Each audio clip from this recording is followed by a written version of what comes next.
This is your Excel window. So I have some sample data right here.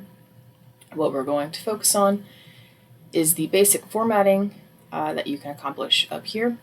So here are my column headers. If I wanted them to be bold, just like in a Word document, I could bold them.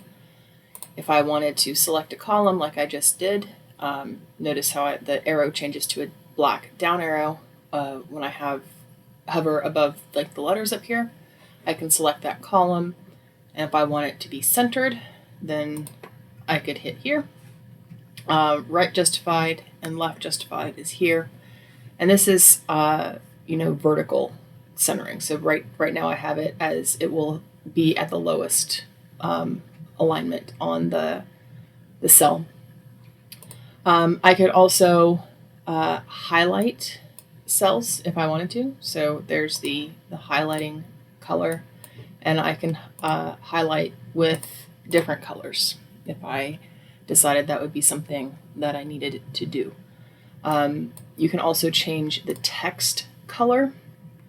So let's see, something that would contrast well. Not that. But you do want to make sure that you're having some good contrast so you can still read it. You can also select rows, just like you selected columns. You can select a single one or multiple rows.